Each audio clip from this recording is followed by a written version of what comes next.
तो भगवत गीता में कहते हैं मनुष्यानाम सहस्रेषु कश्चित् जतति सिद्धये जततामपि सिद्धानाम कश्चित् माम वेत्ति तत्ततः। इसका अर्थ ये है कि सहस्र सहस्र मनुष्य में कभी कोई rarest of the rare they tread this path of spiritual knowledge, कभी कोई आध्यात्मिक अपने ज्ञान के उन्नति के लिए कोशिश करता है, और जो कोशिश भी करता है उसमें शायद कोई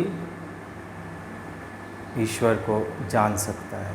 तो मनुष्यानाम सहस्रेषु कश्चित् जतति सिद्धये जततामपि सिद्धानाम कश्चित् माम वेत्ति तत्ततः। तत्व रूप में ईश्वर को, तत्व रूप में परमात्मा को शायद ही बहुत कम लोग जान सकता है। ऐसे साधना बहुत कम लोगों के पास होता है। तो ये जो सारे जीव है, इसमें ज़्यादातर जीव है पामर जीव।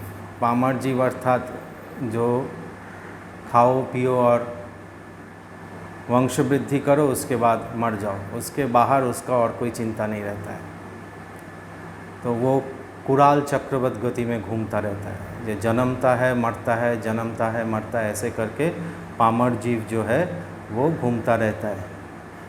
तो इधर ही घूमता रहता है, वो गोल गोल घूमता है। उसको अपने शरीर के बाहर और कोई चिंता नहीं रहता है। शरीर और शरीर से जो संबंधी है वो सब लेके, और आहार निद्रा भय मैथुन में वो अपना जीवन व्यतीत कर देता है। वो हो गया पामर जीव। तो अधिकांश मनुष्य जो है चारों ओर, वो सब पामर जीव ही है। वो लोग आजकल तो योग के पद पे आ जाते हैं सब कोई, लेकिन वो लोग योग के पद पे उन्नति नहीं कर सकता है। वो लोग का योग नहीं होता है, क्योंकि उसका हमेशा यही ध्यान रहता है कि मेरा शरीर का क्या होगा, मेरा शरीर का क्या होगा। उससे बाहर वो निकलने का कोशिश ही नहीं करता है।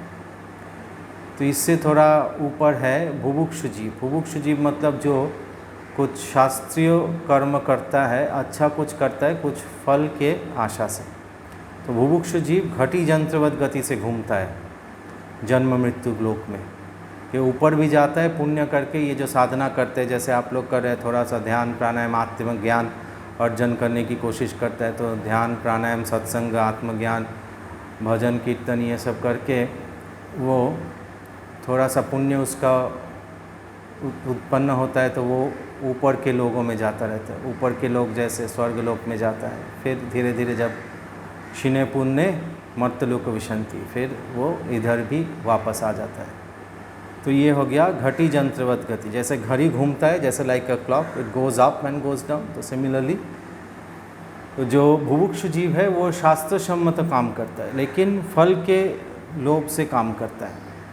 तो जैसे हम सब है साधना कर रहे हैं, तो उससे कुछ लाभ होगा ये सोच के आए हैं, जो ध्यान करने से मन शांत होगा, आत्मज्ञान वृद्धि होगा, तो कुछ ना कुछ है, कोई पूजा यज्ञ ये सब करता है। तो ये हो गया बुभुक्षु जीव। ये पामर जीव से काफ़ी ऊपर है बुभुक्षु जीव, शास्त्र इसको काफ़ी ऊपर रखा है। उसकी ये सब करते करते ये दोनों ही चक्रवत गति है। एक है कुराल चक्रवत गति, गोल गोल घूमता है, एक है घटी यंत्रवत गति, ऊपर नीचे।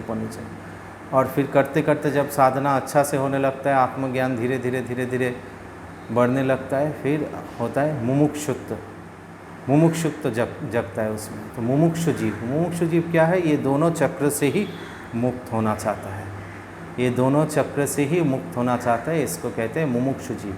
वो जो योग के लिए ही करता है। तो ये सब शरीर का जो रोग का निरामय हो जाना, मन अच्छा लगना, ये सब योग का मुख्य फल नहीं है।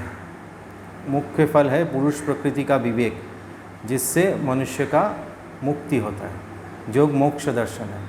तो ये मुख्य फल नहीं है। जो ये सब हम लोग कहते हैं, ये गौण फल है योग के। ये शरीर का रोग ठीक हो जाएगा, फिर मन प्रशांत होगा, ये सब secondary results. These are not the primary aim of yoga, these are the secondary aim of yoga, these are the side effects of yoga. So when we are doing yoga, we should keep our focus in what is the primary impact of yoga, what the shastras has said. तो हमको अगर आम खाना है तो आम का पौधा ही लगाना पड़ेगा। हम करेले का पौधा लगाएंगे तो आम नहीं खा सकेंगे, है ना।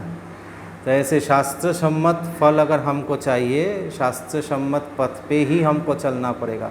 अपने मन मर्जी से चलेंगे तो शास्त्र सम्मत फल नहीं मिलेगा, कुछ भी नहीं मिलेगा, टाइम ही वेस्ट होगा सिर्फ।